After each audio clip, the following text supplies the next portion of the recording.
नमस्कार, आप सभी का स्वागत डीडी न्यूज पर। आपके साथ मैं हूं मुकुल शर्मा। खबरों की दुनिया में क्या कुछ खास रहा जो दिन भर बताएंगे आपको, लेकिन सबसे पहले आइए नजर डाल लेते हैं हेडलाइंस पर।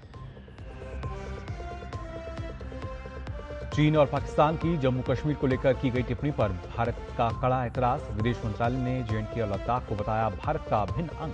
भारत ने कथित सीपीईसी को भी बताया संप्रभुता का उल्लंघन।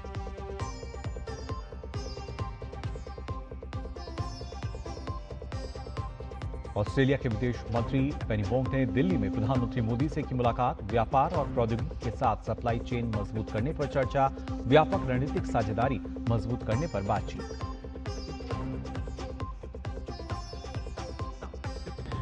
हिंद प्रशांत क्षेत्र में मजबूत होगी ऊर्जा सुरक्षा।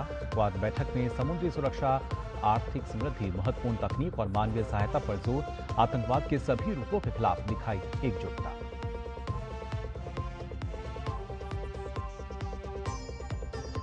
मोदी सरकार के 12 साल, सरकार के तमाम फैसलों से विकसित की और बढ़ चला भारत। पिछले 12 सालों में राष्ट्रप्रथम की भावना से मोदी सरकार ने उठाए तमाम जन कल्याणकारी कदम।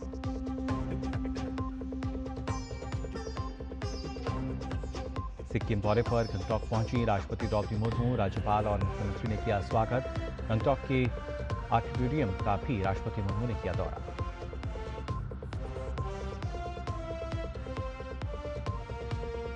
घुसपैठ पर केंद्र सरकार सख्त। जनसांख्यिकीय बदलावों पर उच्च स्तरीय कमेटी का गठन। जस्टिस नावलेकर होंगे अध्यक्ष। गृह मंत्री ने कहा असामान्य जनसांख्यिकीय परिवर्तन किसी भी राष्ट्र के वर्तमान और भविष्य के लिए बड़ी चुनौती। और शुभेंदु सरकार के एक्शन से घुसपैठियों में हड़कंप। भारत बांग्लादेश सीमा पर लगा जमावड़ा। सख्ती से हो रही है दस्तावेजों की जांच।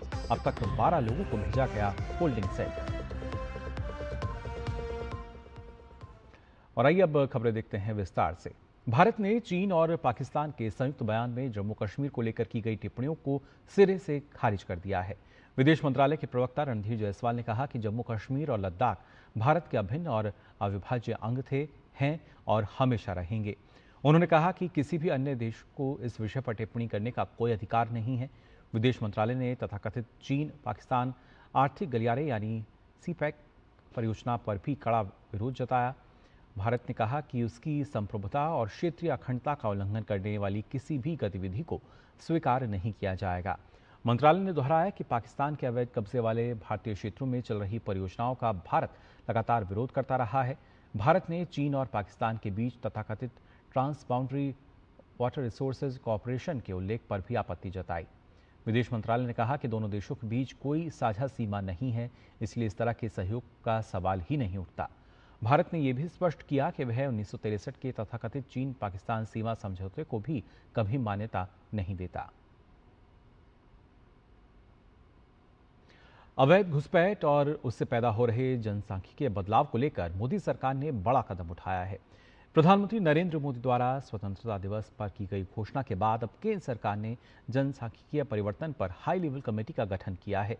गृह मंत्री अमित शाह ने इसे राष्ट्रीय सुरक्षा, सामाजिक संतुलन और देश की संप्रभुता से जुड़ा गंभीर विषय बताया। आखिर क्या होगा इस समिति का काम, कौन कौन होंगे इसके सदस्य और क्यों इसे देश के भविष्य के लिहाज से अहम माना जा रहा है, आइए देखते हैं एक खास रिपोर्ट। षड्यंत्र के तहत, सोची समझी साजिश के तहत देश की डेमोग्राफी को बदला जा रहा है। एक नए संकट के बीज बोए जा रहे हैं। जब डेमोग्राफी परिवर्तन होता है, सीमावर्ती क्षेत्रों में डेमोग्राफी में परिवर्तन होता है, तब राष्ट्रीय सुरक्षा के लिए संकट पैदा होता है। और इसलिए मैं आज लाल किले की प्राचीर से कहना चाहता हूं, हमने एक हाई पावर्ड डेमोग्राफी मिशन शुरू करने का निर्णय किया। लाल किले की प्राचीर से प्रधानमंत्री नरेंद्र मोदी ने बीते साल 15 अगस्त को जब देश को संबोधित किया तो उन्होंने ये बात कही थी और घुसपैठ से बदल रही देश की जनसांख्यिकी को राष्ट्रीय चुनौती बताया था और एक उच्च स्तरीय कमेटी के गठन की भी बात कही थी। मोदी सरकार ने मंगलवार को अपने इस वादे पर अमल करते हुए एक हाई लेवल कमेटी का गठन कर दिया और इस बात की जानकारी गृह मंत्री अमित शाह ने खुद एक्स पर साझा की। उन्होंने लिखा, घुसपैठ और अन्य कारणों से असामान्य जनसांख्यिकी परिवर्तन किसी भी राष्ट्र के वर्तमान और भविष्य के लिए एक बहुत बड़ी चुनौती है। इसी चुनौती से निपटने के लिए 15 अगस्त 2025 को प्रधानमंत्री नरेंद्र मोदी ने जनसांख्यिकी परिवर्तन पर हाई लेवल कमेटी की घोषणा की थी। मुझे बताते हुए हर्ष हो रहा है कि सरकार ने इस कमेटी का गठन कर लिया है।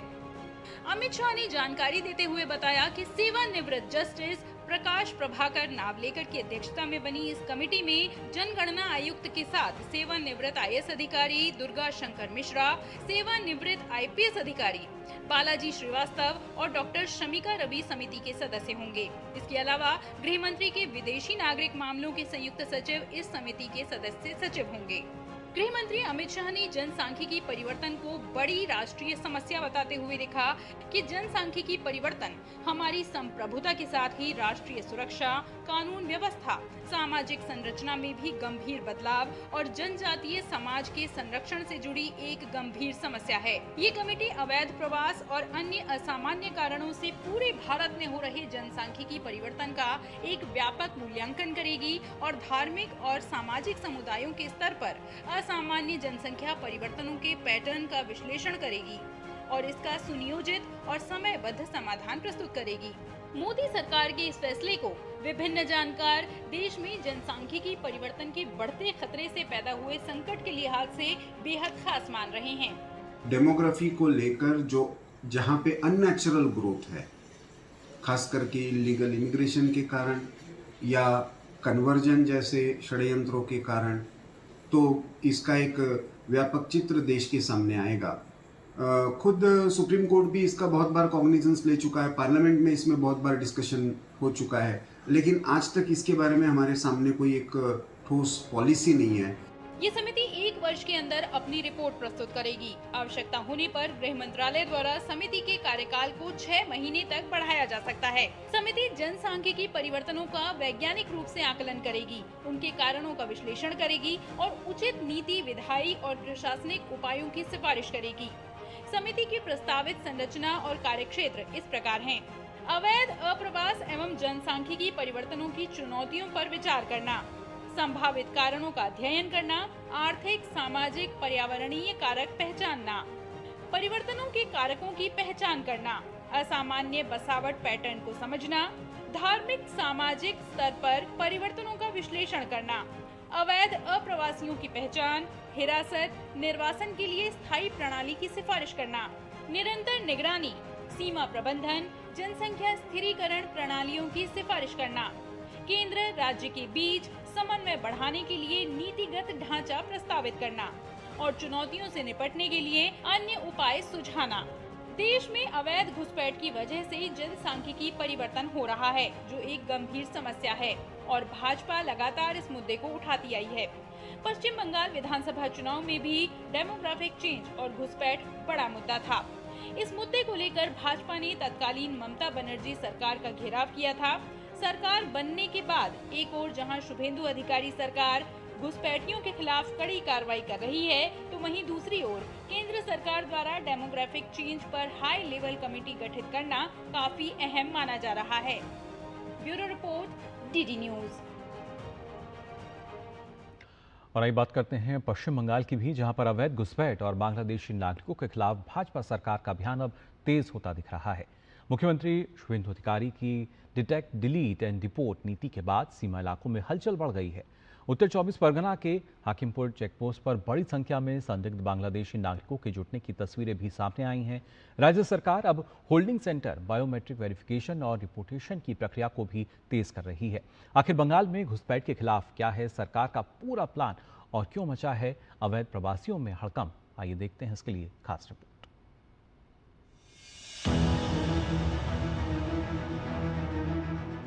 पश्चिम बंगाल में लंबे समय से अवैध बांग्लादेशी प्रवासन एक राजनीतिक और सामाजिक बहस का विषय रहा है। जो बांग्लादेशी घुसपैठिए ममता बनर्जी के राज में बंगाल में अवैध रूप से फल फूल रहे थे, उन्हें अब भाजपा सरकार में गिरफ्तारी का डर सताने लगा है। शुभेंदु अधिकारी के घुसपैठिए हटाओ अभियान के बाद पश्चिम बंगाल के उत्तर 24 परगना में मंगलवार सुबह से ही सैकड़ों की तादाद में बांग्लादेशी घुसपैठिए हाकिमपुर चेक पोस्ट पर इकट्ठा हो रहे हैं। ये लोग पश्चिम बंगाल के अलग अलग हिस्सों में अवैध तरीके से रह रहे थे, लेकिन भाजपा सरकार के कड़े एक्शन के बाद अब बांग्लादेश लौटने के लिए बॉर्डर पर पहुंच रहे हैं। बंगाल के सीएम शुभेंदु अधिकारी ने भी चेतावनी देते हुए इन अवैध बांग्लादेशियों को बंगाल छोड़कर जाने को कहा। ये सब बांग्लादेशी है, लेकिन ये लोग को पुलिस को हम लोग बता दिया जेल में भेजने का जरूरत नहीं है। जल्दी जल्दी भागो, जल्दी जल्दी भागो, नहीं तो जो करना है सरकार करेगा। 4 मई को बंगाल की जनता के भारी जनादेश से सत्ता में आने के महज 7 दिन बाद 11 मई को पहली कैबिनेट बैठक में ही मुख्यमंत्री शुभेंदु अधिकारी ने साफ कर दिया था कि घुसपैठियों की पहचान और कार्रवाई बीजेपी सरकार की प्राथमिकता होगी। पहली कैबिनेट बैठक से ही ये संदेश स्पष्ट था। अब तक मुर्शिदाबाद से 3 और मालदा से 9 बांग्लादेशी नागरिकों को होल्डिंग सेंटर भेजा गया है। सभी को अवैध तरीके से भारत में प्रवेश के आरोप में गिरफ्तार किया गया था। कई लोगों ने आधार और वोटर कार्ड भी बनवा लिए थे। सरकार ने detect, delete and deport policy को लागू करने की दिशा में सभी जिलों को संदिग्ध विदेशी नागरिकों और डिपोर्टेशन का इंतजार कर रहे घुसपैठियों के लिए होल्डिंग सेंटर बनाने का आदेश दिया था। सीमा पर पहुंचे हमारे संवाददाता सौरभ दत्ता ने वहां मौजूद घुसपैठियों से बात की तो उन्होंने बताया कि ममता राज में कितनी आसानी से ये लोग सीमा पार कर भारत पहुँच गए। अभी क्यों गए, क्यों जा रहे हैं? अभी हम लोगों का परमिशन नहीं दे रहा है, इसलिए चला जा रहा है। गार्डन रिच में थे, 30 साल से थे, तो 30 साल से क्या काम करते थे वहाँ पे? जो काम मिलता है लेबर का वही करने जाते। सब करते थे। लेबर का 30 साल में तो सब कुछ बन गया, राशन कार्ड बन गया, वोटर कार्ड बन गया, आधार कार्ड बन गया। आधार कार्ड है। 23 मई को जारी आदेश में जिला प्रशासन से कहा गया है कि ऐसे सेंटर बनाए जाएं जहां पकड़े गए संदिग्धों को रखा जा सके। अवैध लोगों को ऐसे सेंटर में अधिकतम 30 दिन तक रखा जा सकेगा। इस दौरान उनके दस्तावेज, पहचान और नागरिकता की जांच होगी। जांच के दौरान लोगों का बायोमेट्रिक डेटा लिया जाएगा और जानकारी केंद्रीय पोर्टल पर अपलोड की जाएगी। पहचान पूरी होने के बाद उन्हें सीमा सुरक्षा एजेंसियों को सौंप दिया जाएगा ताकि वापस उनके देश भेजा जा सके। अंतिम फैसला जिला मजिस्ट्रेट या बड़े अधिकारी करेंगे। राज्य में बांग्लादेशी घुसपैठियों की समस्या केवल दलगत राजनीति तक सीमित नहीं है, बल्कि ये विषय सुरक्षा, मानवाधिकार और प्रशासनिक नीतियों के जटिल संतुलन से जुड़ा हुआ है। और बंगाल की नई भाजपा सरकार के एक्शन से अवैध घुसपैठियों में जो हड़कंप है, उसको देखकर कहा जा सकता है कि आने वाले दिनों में बड़े पैमाने पर घुसपैठिए बैक टू दी पवेलियन का रास्ता अपना सकते हैं। सौरभ दत्ता के साथ ब्यूरो रिपोर्ट, डीडी न्यूज। पश्चिम बंगाल के सिलीगुड़ी में किमपुर सीमा पर अवैध बांग्लादेशी प्रवासियों के जमा होने के मुद्दे पर भाजपा विधायक विशाल लामा ने राज्य की पूर्व सरकार पर गंभीर आरोप लगाए। उन्होंने कहा कि पिछली सरकार ने अवैध बांग्लादेशियों और रोहिंग्याओं को वोट बैंक की राजनीति के तहत शरण दी थी। पिछला सरकार जो था, जिस तरह से उन्होंने इलीगल जो है अपने वोट बैंक बढ़ाने के लिए जिस प्रकार से इलीगल जो बांग्लादेशी और रोहिंग्या को यहाँ पे शरण दे के रखा गया था, अब इनको पता चल रहा है कि बिना माने एक प्रॉपर डॉक्यूमेंट किसी भी देश में या किसी भी राज्य में घुसना कितना महंगा पड़ सकता है। अभी जो एसआर हुआ उसके बाद जो डिलीटेड हुआ है, कई लोग जो है अभी डिपोर्ट हो रहे हैं और कई लोग जो है भाग रहे हैं। अभी आप तो देख ही रहे हैं। पश्चिम बंगाल ये कतई नहीं बर्दाश्त करेगा कि अपना इलाके में जो हो घुसपैठ हो। और भारतीय जनता पार्टी, आप सब जानते हैं, पूर्ण रूप से देश के प्रति समर्पण भाव रख के काम करते हैं और देश की सुरक्षा सर्वोपरि। ऑस्ट्रेलिया की विदेश मंत्री पेनी वोंग ने दिल्ली में प्रधानमंत्री नरेंद्र मोदी से मुलाकात की।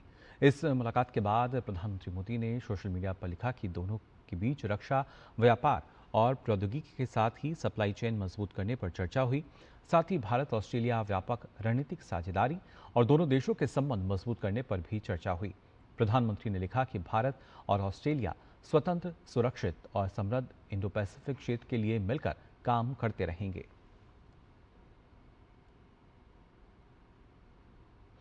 बीजेपी के राष्ट्रीय अध्यक्ष नितिन नवीन ने आज 12 देशों के राजदूतों से दिल्ली में बीजेपी कार्यालय में मुलाकात की।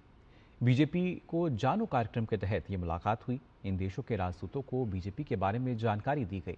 बीजेपी के भविष्य के विजय, पार्टी की नीतियों और वर्ष 2047 में विकसित भारत के मिशन पर चर्चा की गई। कई राजदूतों ने अपने अनुभव भी इस दौरान साझा किए। Missions of 12 countries under No BJP program. The initiative which was started by his predecessor, Shri J.P. Nadda ji. It was his first engagement and therefore there was a lot of natural curiosity among the diplomats about BJP's future directions.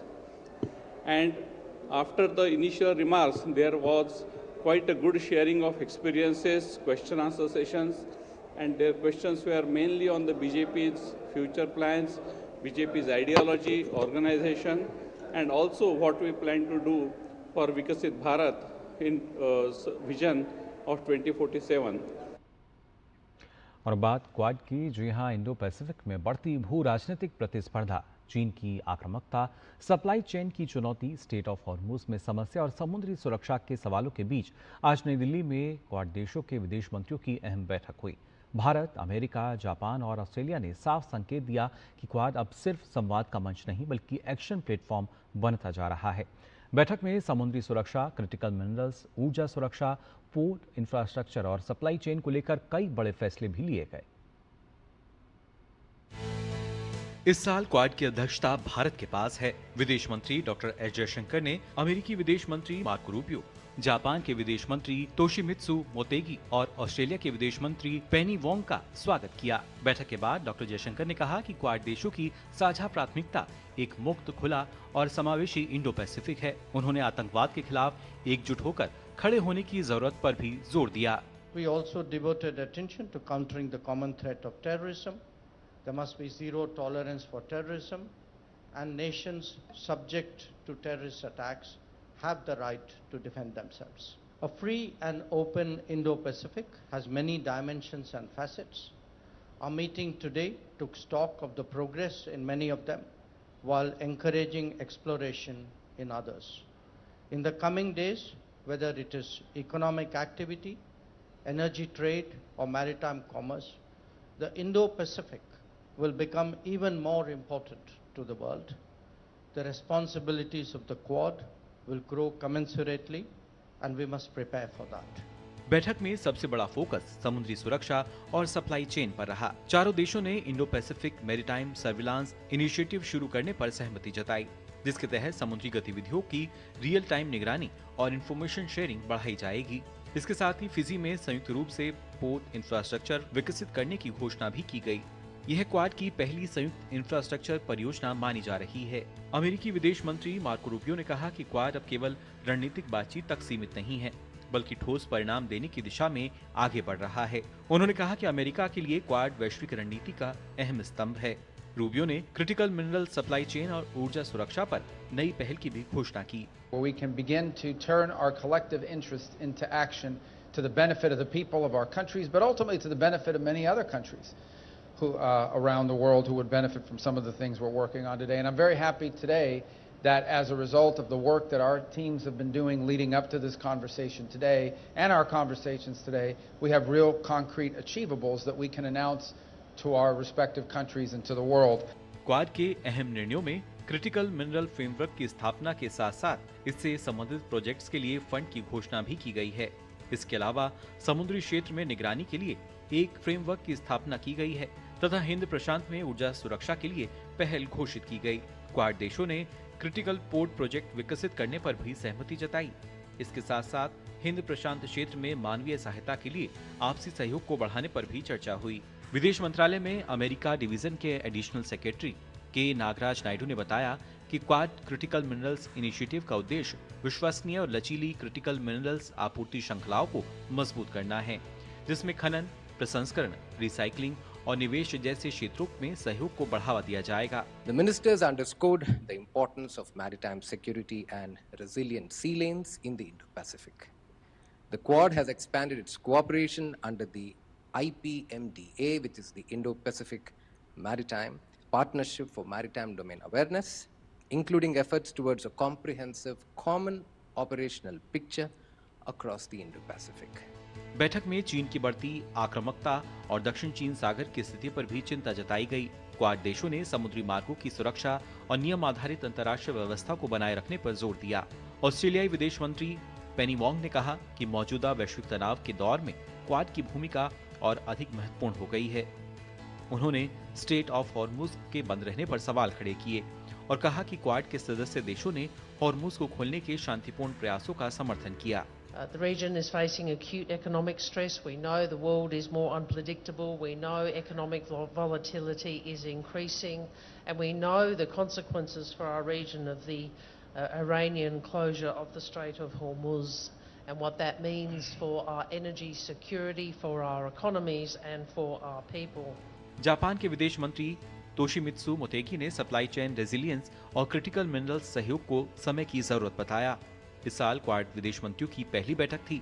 इस साल quad का शिखर सम्मेलन भी भारत में संपन्न होने की संभावना है। पिछले साल क्वाड का शिखर सम्मेलन नहीं हो पाया था। इस लिहाज से क्वाड विदेश मंत्रियों की इस बैठक को काफी अहम माना जा रहा है। ये बैठक ऐसे समय में हुई है जब स्ट्रेट ऑफ हॉर्मुज के बंद होने के कारण ऊर्जा संकट हुआ है, और अच्छी बात यह है कि सभी विदेश मंत्रियों ने इस पर चिंता जताई है। लेकिन देखना होगा कि आगे आने वाले दिनों में इस मसले पर किस तरह का सहयोग क्वाड के देशों के बीच में होता है। कैमरा पर्सन सौरभ के साथ डीडी न्यूज़ के लिए मैं अखिलेश सुमन। आपको बता दें, विदेश मंत्री डॉक्टर एस जयशंकर ने ऑस्ट्रेलिया की विदेश मंत्री पेनी वोंग के साथ बैठक के दौरान भारत ऑस्ट्रेलिया संबंधों में बढ़ते सहयोग को रेखांकित किया। उन्होंने कहा कि ऊर्जा क्षेत्र में दोनों देशों के बीच सहयोग लगातार बढ़ रहा है और इसे यूरेनियम आपूर्ति तक विस्तार देने पर भी विचार किया जा रहा है। विदेश मंत्री ने कहा कि भारत के परमाणु ऊर्जा क्षेत्र में हुए सुधारों से न्यूक्लियर एनर्जी का विस्तार होगा। उन्होंने बताया कि दोनों देशों के प्रतिनिधि क्रिटिकल मिनरल्स के क्षेत्र में भी चर्चा कर रहे हैं। उन्होंने कहा कि दोनों पक्षों के बीच हर स्तर पर सकारात्मक संवाद जारी है। We've been holding discussions to move from the EFTA ECTA to the CETA. On the energy side, we have energy trade. We are looking to expand that as well into the uranium supplies. Our own nuclear sector has undergone reform, which would grow nuclear energy. Our teams have been in discussion on critical minerals as well. Quad विदेश मंत्रियों की बैठक के बाद भारत और America के बीच अलग से क्रिटिकल मिनरल्स फ्रेमवर्क पर भी हस्ताक्षर हुए। इस अहम समझौते का मकसद उन खनिजों की सुरक्षित और भरोसेमंद सप्लाई चेन तैयार करना है जो advance technology, semiconductor, electric vehicle, battery और ऊर्जा सुरक्षा के लिए बेहद जरूरी माने जाते हैं।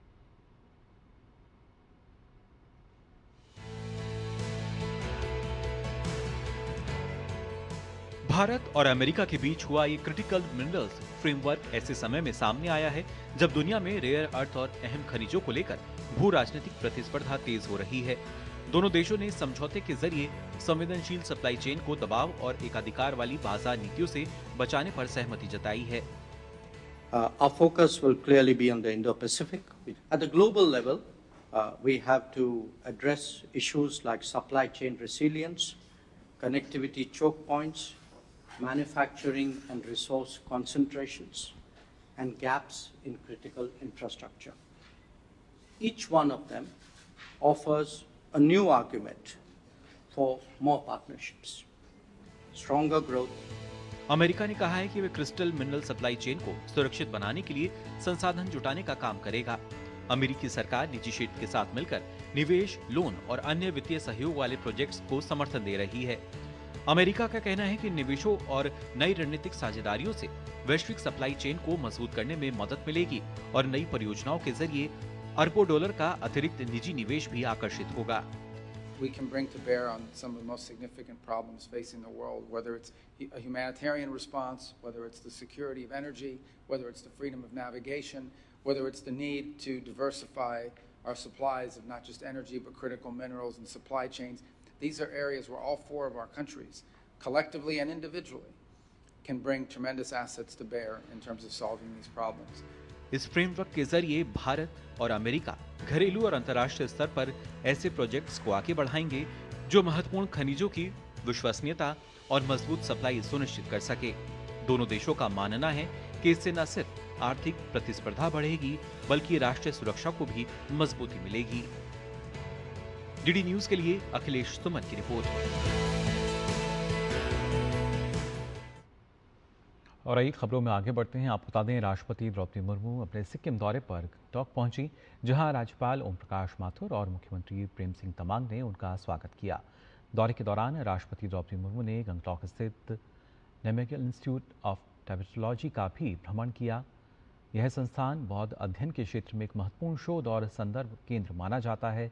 संस्थान बौद्ध धर्म, सिक्किम और हिमालयी क्षेत्रों की भाषा एवं संस्कृति पर शोध को बढ़ावा देता है। राष्ट्रपति ने गंगटोक के ऑर्किडोरियम का भी दौरा किया। ऑर्किडोरियम में देश विदेश के विभिन्न प्रजातियों के जीवंत ऑर्किड और वनस्पति मॉडल प्रदर्शित किए गए हैं, जो इसकी समृद्ध जैव विविधता को दर्शाते हैं। राष्ट्रपति की इस यात्रा से सिक्किम में उत्साह का माहौल है।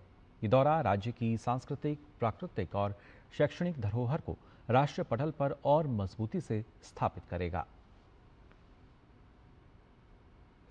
और वहीं भूटान के प्रधानमंत्री दाशो शेरिंग टोब्गे ने मंगलवार को असम के गुवाहाटी स्थित पवित्र कामाख्या मंदिर का दौरा किया और नीलांचल पहाड़ी पर स्थित शक्तिपीठ में पूजा अर्चना की। भूटान के प्रधानमंत्री ने मंदिर में आशीर्वाद लिया, जो देश के प्रमुख तीर्थ स्थलों में से एक माना जाता है। इससे पहले सोमवार को गुवाहाटी आगमन पर असम के राज्यपाल लक्ष्मण प्रसाद आचार्य और मुख्यमंत्री डॉक्टर हिमंता बिस्वा शर्मा ने उनका गर्मजोशी से स्वागत किया। इस दौरान दोनों पक्षों के बीच द्विपक्षीय संबंधों को मजबूत करने और सहयोग बढ़ाने को लेकर विभिन्न मुद्दों पर चर्चा हुई। भूटान के प्रधानमंत्री की इस यात्रा को असम और भूटान के बीच लंबे समय से चले आ रहे सांस्कृतिक और मैत्रीपूर्ण संबंधों के रूप में देखा जा रहा है। सरकार ने सार्वजनिक क्षेत्र की दिग्गज कंपनी कोल इंडिया लिमिटेड में हिस्सेदारी बिक्री का बड़ा ऐलान किया है। केंद्र सरकार ने ऑफर फॉर सेल यानी OFS के जरिए कंपनी की 1% इक्विटी बेचने का फैसला किया है, जबकि ओवर सब्सक्रिप्शन की स्थिति में अतिरिक्त 1% ग्रीन शू ऑप्शन भी रखा गया है। सरकार ने OFS के लिए फ्लोर प्राइस 412 रुपये प्रति शेयर तय किया है। ये OFS गैर खुदरा यानी नॉन रिटेल निवेशकों के लिए 27 मई 2026 को खुलेगा, जबकि खुदरा निवेशक 29 मई 2026 को इसमें बोली लगा सकेंगे। माना जा रहा है कि इस कदम से सरकार को अच्छी खासी राशि जुटाने में मदद मिलेगी। विशेषज्ञों का मानना है कि ऊर्जा क्षेत्र में बढ़ती मांग और सरकारी सुधारों के बीच कोल इंडिया लंबी अवधि के निवेश के लिहाज से अब भी मजबूत विकल्प बनी हुई है। हालांकि OFS की घोषणा के बाद बाजार में शेयर पर दबाव देखने को मिल सकता है, लेकिन निवेशकों की नज़र कंपनी के मजबूत फंडामेंटल्स और डिविडेंड क्षमता पर बनी हुई है। और खबर राजस्थान से, जहां सीमावर्ती क्षेत्रों में सुरक्षा और बुनियादी ढांचे को मजबूत करने के लिए केंद्र सरकार लगातार बड़े कदम उठा रही है। इसी कड़ी में केंद्रीय गृह मंत्री अमित शाह ने सांची पोस्ट का दौरा किया, जहां उन्होंने सीमा सुरक्षा बल के जवानों से मुलाकात की और उनके अदम्य साहस की सराहना की। उन्होंने उन वीर सपूतों को भी श्रद्धांजलि दी जिन्होंने देश की रक्षा में अपने प्राणों की आहुति दी। सरहद पर जवानों के मनोबल को नई ऊर्जा देते हुए गृहमंत्री ने सुरक्षा व्यवस्था को और मजबूत करने का संदेश दिया। हर जगह पे जहां मोर्चा संभाला था BSF ने, वो डट कर रहे, न केवल डट कर रहे, सीमांत जिलों के नागरिकों का हौसला बनाए रखने में भी BSF ने बहुत बड़ा योगदान किया। ऑपरेशन सिंदूर के दौरान पाकिस्तान को करारा सबक सिखाने वाले देश के वीर सपूतों की केंद्रीय गृह मंत्री अमित शाह ने सांचू पोस्ट पहुंचकर सराहना की और उनके हौसलों को नई उड़ान दी। साथ ही BSF के उन 2000 से ज्यादा कर्मियों को श्रद्धांजलि अर्पित की, जिन्होंने बल के गठन के बाद से अब तक अपने प्राणों की आहुति दी। हमारे सीमा प्रहरियों ने भारत की सीमाओं की सुरक्षा का जो उनको दायित्व सौंपा गया है, इसका बहुत अच्छे तरीके से कर्तव्यपरायणता, वीरता, साहस और सर्वोच्च बलिदान की भावना के साथ निर्वहन किया है। BSF की सशस्त्र गैलरी का अवलोकन करने के दौरान अमित शाह ने देश के रियल हीरोज को बताया कि जवानों के मजबूत कंधों पर सिर्फ बॉर्डर की ही जिम्मेदारी नहीं, बल्कि देश के अंदर छिपे उन दुश्मनों से भी लड़ना है जो लगातार साजिश रच अपने मंसूबों को पूरा करने की कोशिश में रहते हैं। सरहद के उस पार से सरहद के अंदर जिन लोगों का उपयोग कर आंतरिक खतरा होता है, उस पर भी हमारी नजर होनी चाहिए। देश के जाबाजों के बीच पहुंचे शाह ने एक बार फिर मातृशक्ति का जिक्र किया। उन्होंने कहा कि अब देश की सेवा में नारी शक्ति भी पुरुषों से 2 कदम आगे बढ़कर काम कर रही है। बेटियों ने बेटों से 2 कदम आगे बढ़कर सुरक्षा में अपना योगदान दिया है। 2030 तक सारी बेटियों के लिए हम सुविधा भी सुनिश्चित कर लेंगे। अमित शाह ने सीमा चौकियों पर नवनिर्मित 14 महिला बैरकों का लोकार्पण किया। साथ ही 1965 के भारत पाकिस्तान युद्ध का जिक्र करते हुए सांचू चौकी का ऐतिहासिक महत्व बताया। राजस्थान में सीमावर्ती बुनियादी ढांचे को बेहतर बनाने के लिए उठाए जा रहे सरकार के कदमों का जिक्र किया, जिनमें सड़कों का निर्माण, सीमा पर बाढ़ के नए डिजाइन और 180 सीमा चौकियों को पानी की पाइपलाइन से जोड़ना शामिल है। घुसपैठ, तस्करी और ड्रोन के जरिए नशीले पदार्थों की तस्करी जैसी उभरती हुई सुरक्षा चुनौतियों को ध्यान में रखते हुए बीएसएफ के अधिकार क्षेत्र को अंतर्राष्ट्रीय सीमा से 50 किलोमीटर तक बढ़ा दिया है। उन्होंने सुरक्षा तंत्र को और अधिक मजबूत बनाने के लिए राज्य पुलिस बलों और राज्य प्रशासनों के बीच घनिष्ठ तालमेल की आवश्यकता पर जोर दिया। Bureau report, DD news. Biju Janata Dal BJP के पूर्व राज्यसभा सांसद देवाशीष सामंतराय आज भारतीय जनता पार्टी में शामिल हो गए। पार्टी के वरिष्ठ नेताओं की मौजूदगी में उन्होंने बीजेपी की सदस्यता ली। ओडिशा के पूर्व मुख्यमंत्री और बीजेपी प्रमुख नवीन पटनायक के करीबी माने जाने वाले सामंतराय ने एक दिन पहले ही बीजेडी और राज्यसभा सदस्यता से इस्तीफा दिया था। उन्होंने आरोप लगाया था कि पार्टी में उन्हें लगातार नजरअंदाज और अपमानित किया जा रहा था। बीजेपी में शामिल होने के बाद देवाशीष सामंतराय ने कहा कि वो प्रधानमंत्री नरेंद्र मोदी के व्यक्तित्व और उनकी नीतियों से प्रेरित होकर पार्टी से जुड़े हैं। उन्होंने कहा कि ओडिशा में बीजेपी को मजबूत बनाने के लिए वे पूरी मेहनत से काम करेंगे। मैं धन्यवाद दूंगा यशस्वी प्रधानमंत्री नरेंद्र मोदी जी को। प्रभावित होकर उनके कार्यक्रम से और उनका पर्सनालिटी से आज मैं बीजेपी में जोग दे रहा हूं और उम्मीद रखूंगा कि इसी प्रकार बीजेपी के नेतृत्व और सारे मेरे बीजेपी में मित्र मेरे साथ वो उस प्रकार का संपर्क रखेंगे और आगे जाके मुझे उड़ीसा में बीजेपी के लिए बहुत सारा काम करना है। बिहार विधान परिषद की 10 खाली सीटों पर 18 जून को चुनाव कराए जाएंगे। निर्वाचन आयोग ने इसके लिए अधिसूचना जारी कर दी है। इन सीटों पर नामांकन की प्रक्रिया 1 जून से शुरू होगी, जबकि 8 जून तक नामांकन दाखिल किए जा सकेंगे। 9 जून को नामांकन पत्रों की जांच होगी और 11 जून तक नाम वापस लिए जा सकेंगे। मतदान 18 जून को सुबह 9 बजे से शाम 4 बजे तक होगा और उसी दिन शाम को आपको बता दें 5 बजे परिणाम घोषित कर दिए जाएंगे। इन 10 सीटों में से 7 सीटें उन सदस्यों की हैं जिनका कार्यकाल 28 जून को समाप्त हो रहा है। इनमें डॉक्टर कुमुद वर्मा, प्रोफेसर गुलाम गौस, मोहम्मद फारूक, भीष्म सहनी, संजय प्रकाश, समीर कुमार सिंह और सुनील कुमार सिंह शामिल हैं। इसके अलावा नीतीश कुमार की सीट 30 मार्च से और सम्राट चौधरी, भगवान सिंह कुशवाहा की सीट 16 नवंबर 2025 से खाली है। विधान परिषद चुनाव को लेकर राजनीतिक सरगर्मी तेज होने की संभावना है। वर्तमान राजनीतिक समीकरणों के अनुसार बिहार विधानसभा में एनडीए के पास बहुमत है। ऐसे में अधिकांश सीटों पर उसका दबदबा माना जा रहा है। हालांकि विपक्ष भी अपनी रणनीति के तहत चुनावी मैदान में उतरने की तैयारी में है। प्रधानमंत्री मोदी पर केंद्रित केंद्रीय मंत्री शिवराज सिंह चौहान की पुस्तक अपनापन नरेंद्र मोदी संग मेरे अनुभव का लोकार्पण नई दिल्ली में हुआ।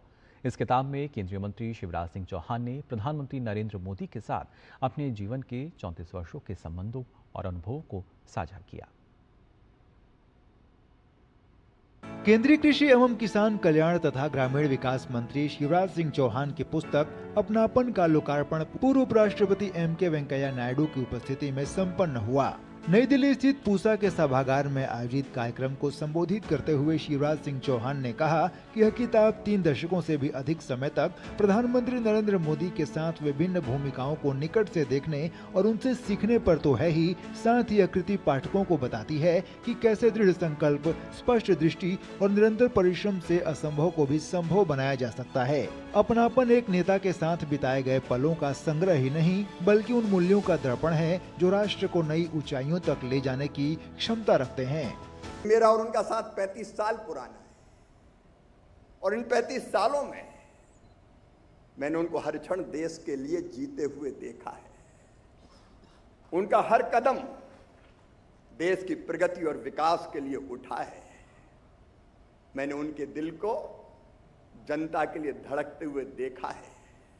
हमारे देश की जनता उनके रोम रोम में रमी है, उनकी हर एक सांस में बसी है। कार्यक्रम को संबोधित करते हुए पूर्व प्रधानमंत्री एच.डी. देवगौड़ा ने कहा कि प्रधानमंत्री नरेंद्र मोदी और शिवराज सिंह चौहान दोनों का जीवन अद्भुत है। दोनों ने ही राजनीति, समाज और राष्ट्र निर्माण में महत्वपूर्ण भूमिका निभाई है। यह किताब हमें बहुत कुछ सिखाती है। पूर्व उपराष्ट्रपति M.K. वेंकैया नायडू ने कहा कि मुझे आज बहुत खुशी है। शिवराज सिंह चौहान ने मुख्यमंत्री से लेकर केंद्रीय मंत्री तक खुद को साबित किया है। वे देश के सबसे लोकप्रिय मुख्यमंत्रियों में रहे हैं। उन्होंने अपनी योजनाओं से लाखों लोगों का जीवन बदला है। प्रधानमंत्री नरेंद्र मोदी का पूरा जीवन ही एक आदर्श है। शिवराज जी का एक किताब उनका व्यक्तिगत उपलब्धियों और सफलताओं का विवरण ही नहीं है, ये बल्कि एक ऐसी व्यक्ति की राजनीतिक यात्रा का ये विवरण है। पुस्तक जिसकी राष्ट्रनिष्ठा और ईमानदारी बेदागी रही है।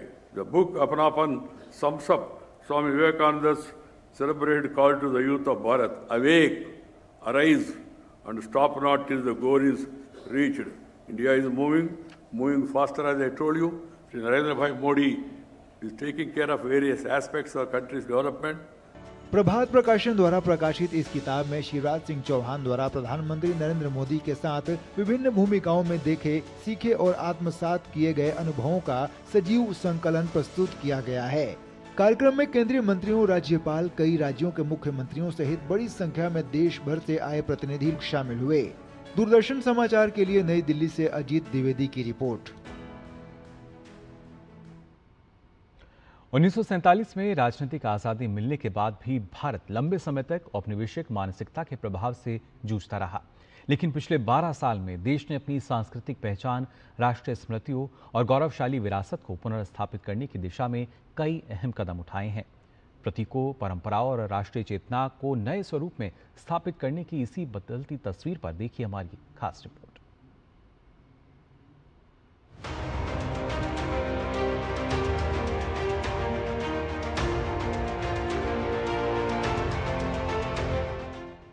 उन्नीस भारत ने राजनीतिक स्वतंत्रता प्राप्त कर ली, लेकिन मानसिक पराधीनता की परछाइयां लंबे समय तक बनी रहीं।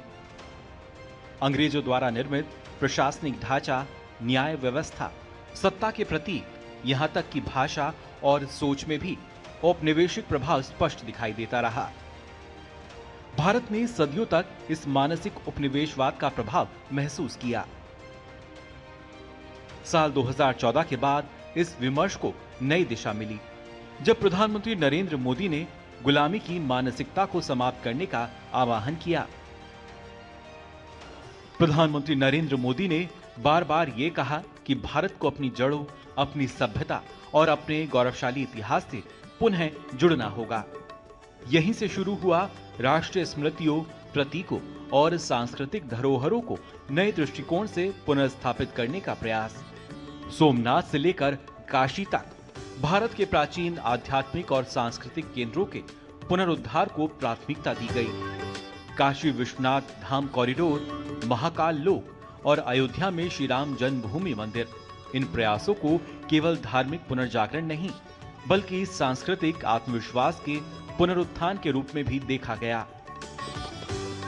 नई पीढ़ियां अपने इतिहास, अपनी आस्था और अपने सांस्कृतिक मूल्यों से जुड़ती है, तब राष्ट्र का आत्मबल और मजबूत होता है।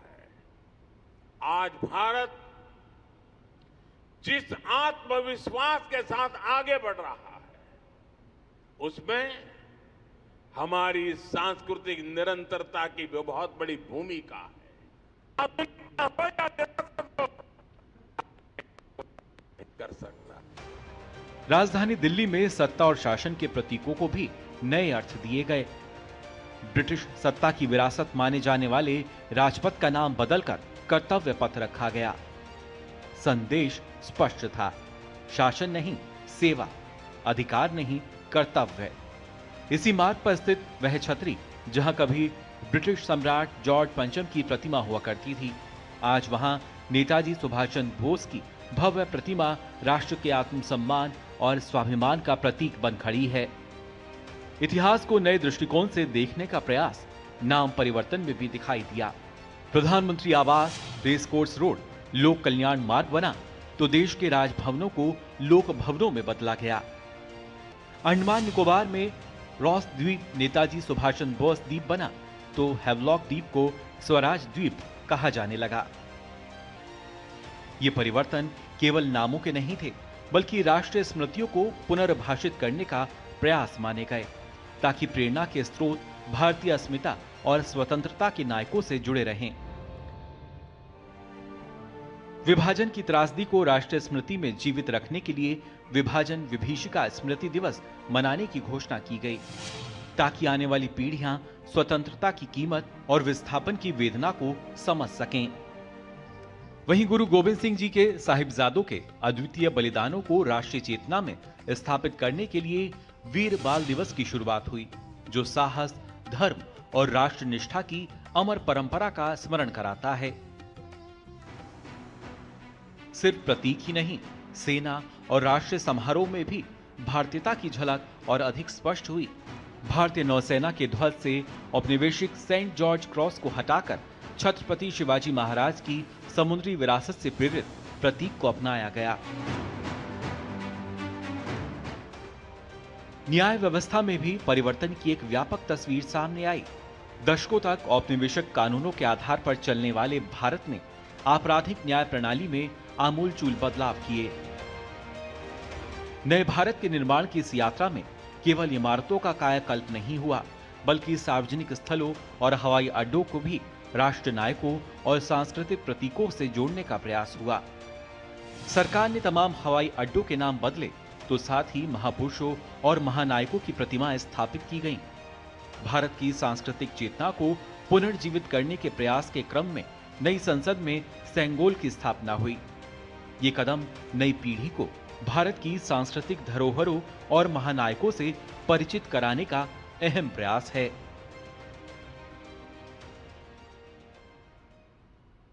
और आपको बता दें, रक्षा मंत्री राजनाथ सिंह ने 26 मई 2014 को याद करते हुए एक पोस्ट में उस दिन को खास बताया जब नरेंद्र मोदी जी ने पहली बार भारत के प्रधानमंत्री के रूप में शपथ ली थी। 26 मई 2014 को भारत की विकास यात्रा में एक नए अध्याय की शुरुआत हुई। जिस दिन नरेंद्र मोदी जी ने भारत के प्रधानमंत्री के रूप में शपथ ली, वह दिन देश में शासन व्यवस्था, नेतृत्व और राष्ट्रीय संकल्प में एक निर्णायक परिवर्तन का प्रतीक बन गया।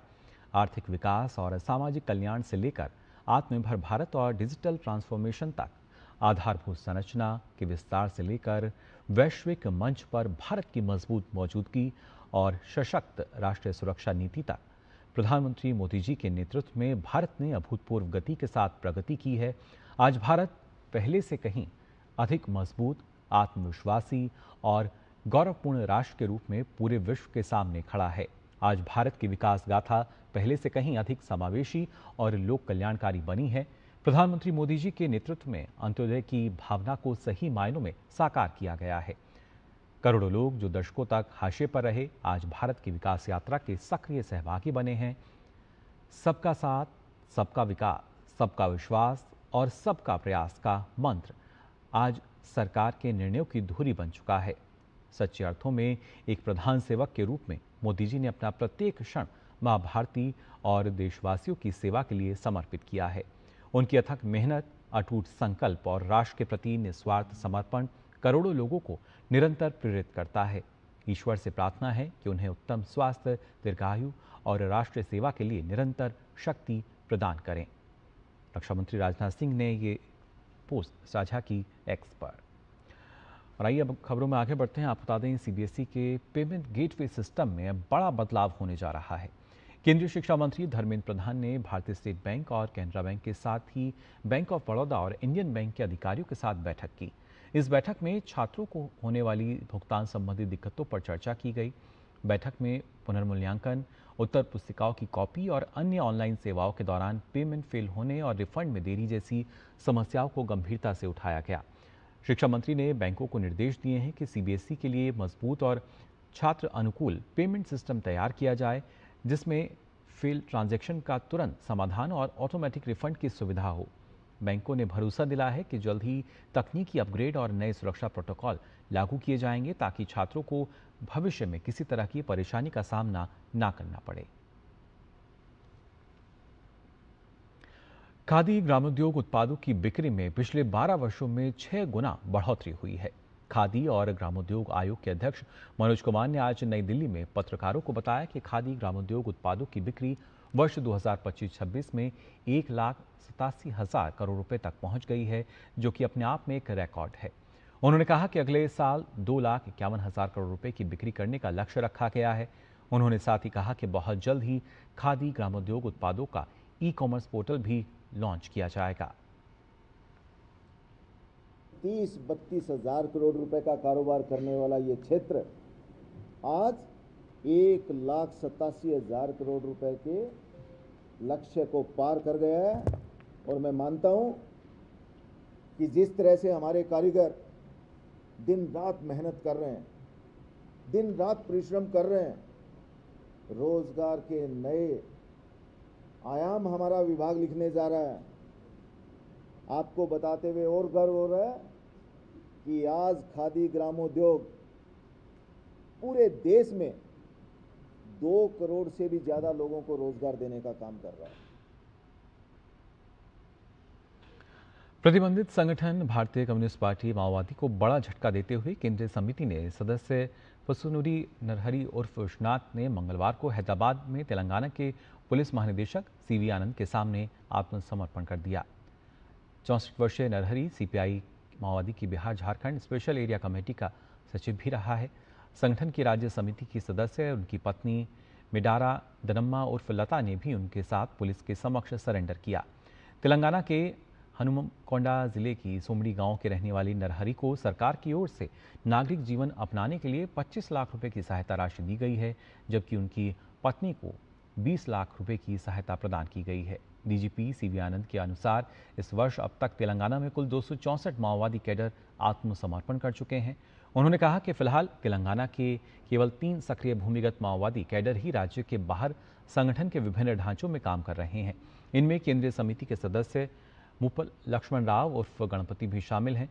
पुलिस ने भूमिगत माओवादी कैडर से आत्मसमर्पण कर मुख्यधारा में लौटने की अपील की है और बेहतर जीवन यापन का भरोसा दिलाया है। Today is another important milestone for the entire country and also the Telangana police in its war against Maoism. Central Committee member Pasnuri Narahari alias Vishwanath and his wife Medari Danamma alias Lata have surrendered today in front of the Telangana police. On behalf of the Telangana police and Telangana government, we appeal to all the remaining cadre to come out and surrender voluntarily.